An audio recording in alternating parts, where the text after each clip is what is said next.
In this video, what I'm going to do is show you some adjustments you can do to this image to kind of just put the finishing touches on.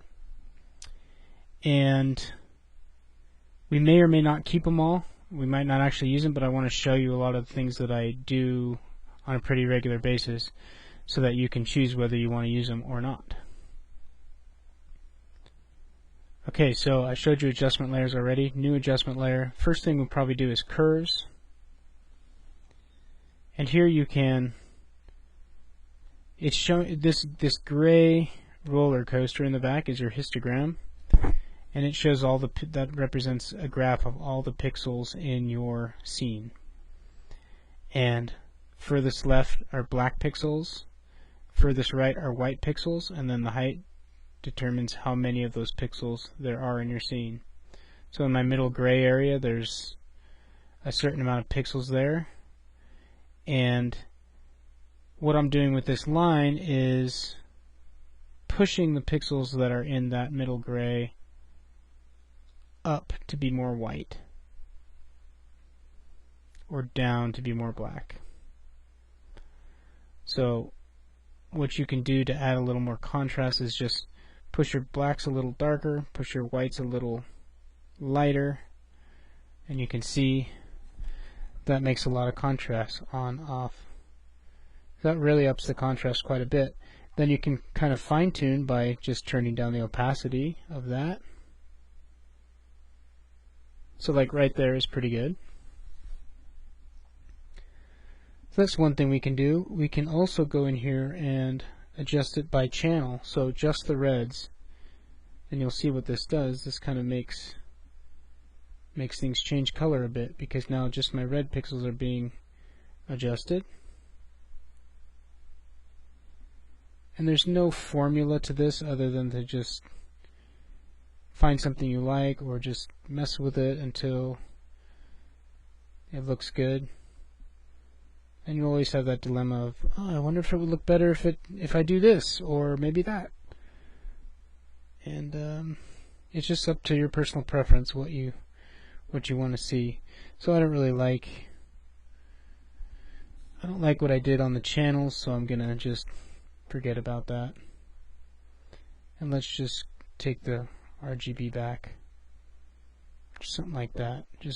That's doing all channels at once. So that's not bad for the curves. You can also do a layer adjustment, color balance.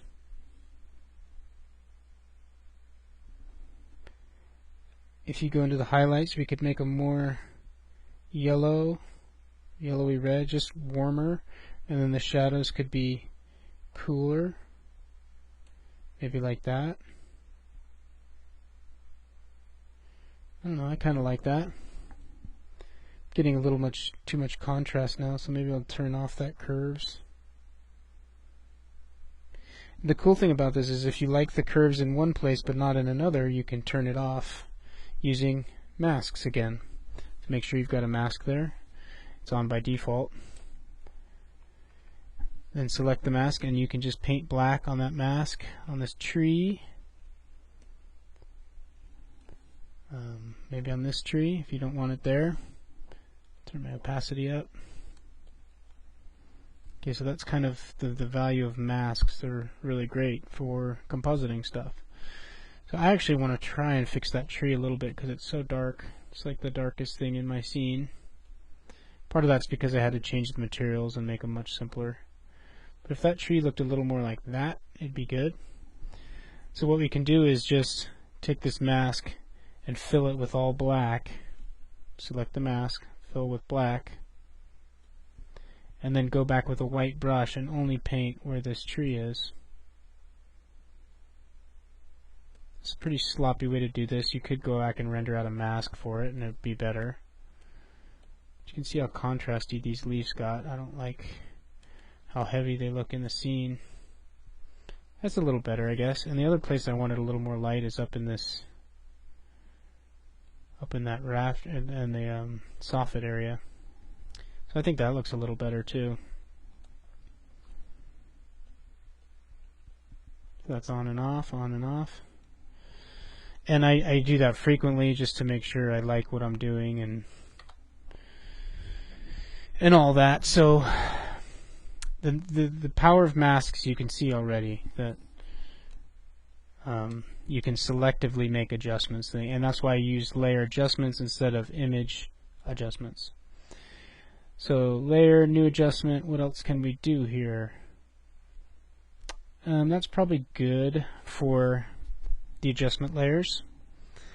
Other things we can do is like color overlays. If you create a new layer that's just blank, and say you want this to be a little more warm in here, so you could get a nice warm color.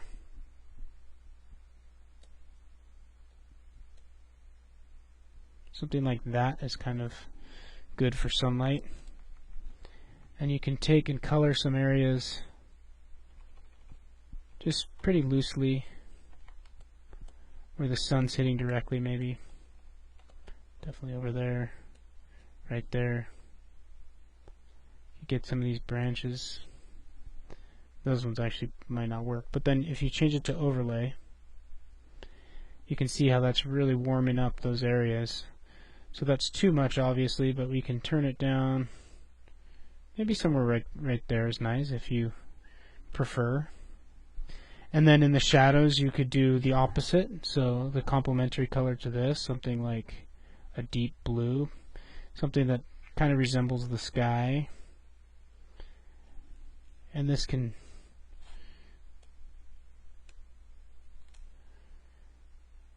give some nice color balances in your scene. Maybe in there we want some more blue. That's way too much, obviously, but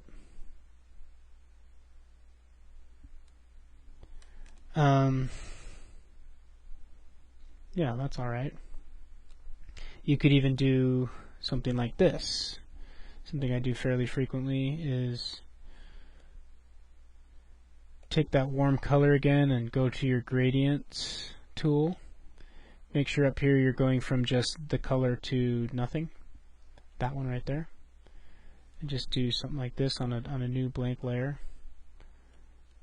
You can just overlay it. You can see how that kind of makes it look like the sun is glowing, almost like a lens flare coming in from that side. And then you could do the opposite, the complementary color coming in from the other side on a brand new layer again.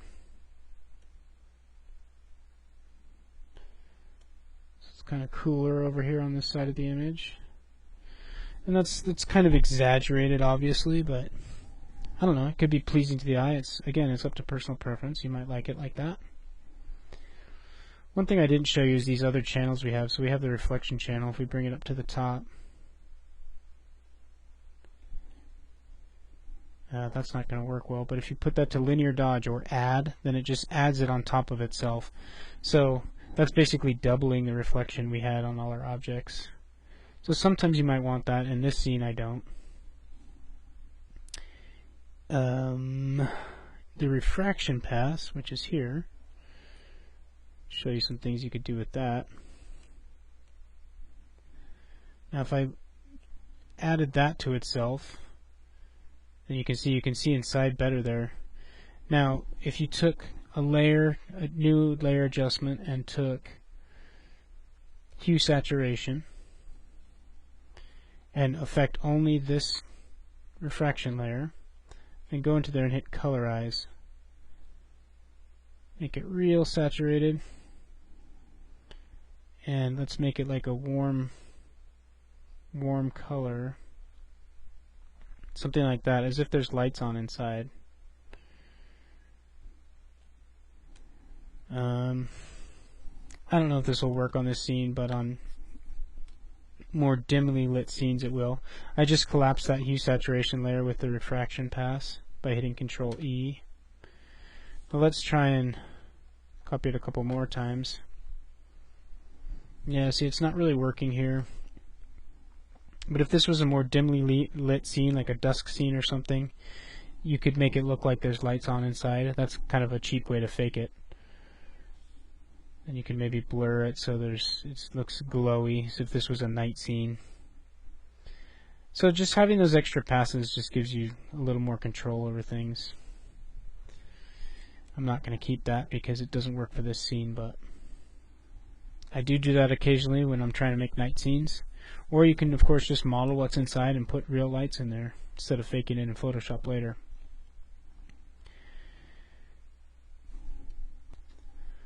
Overall, I think this scene's looking pretty cool. One thing we can do is maybe add some, let's go to new adjustment layer, levels, and add some vignetting from the camera in. So if we take, maybe if we just do that right there, that's just sliding our middle black over.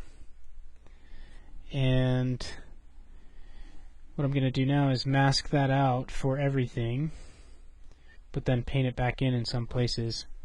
When you take pictures with a real camera, it sometimes makes the edges darker because of the shape of the lens and things like that and how much light it's letting in. So we can kind of recreate that by creating a mask like that. And what that does too is kind of draw your eye to the center of the image where we have our house. And then we can, the last thing we will do here is sharpen the image. Now remember I told you Control-Alt-Shift-E, all those buttons together, will make a copy of all these layers and put it onto its own layer. If we put that on soft light blending mode, and these blending modes, I can't go through what all these do, but you've seen the ones I use frequently, and you just need to kind of play with them and use trial and error to figure out what you like with them, because they all do slightly different things. But I'm using soft light here, and that basically adds contrast to the whole scene, which looks kind of nice. Then you can go to Filter, Other, High Pass, and this is just a sharpening technique. All it's doing is sharpening the image. Now in real time you can see there how it's going to affect your image. So there it's like really sharp, way too sharp. I don't know though, that kind of looks nice. I would turn it down, and then so this high pass thing, this is just a technique for sharpening. There's other ways to sharpen too. This is my preferred way, using a soft light layer on top of the image and then doing high pass on it. So I actually kind of like that a little bit, but you don't want to go overboard with your sharpening. So let's turn it down a bit too. That's always a good way to fine tune. And then maybe you could even make it only sharp in the middle and mask out the edges so that they're not so sharp, so that again your eye is drawn to the center. And I think that's pretty darn nice. I think that's a pretty good image for a beginner class. I mean, we showed you the modeling, we showed you the textures, showed you how to Photoshop, do some basic Photoshop stuff. Again, that can and will be an entire class unto its own, but there you have it. I think that's a pretty good image, and hopefully you've enjoyed following along with me to this point, and you're liking the results that you're getting.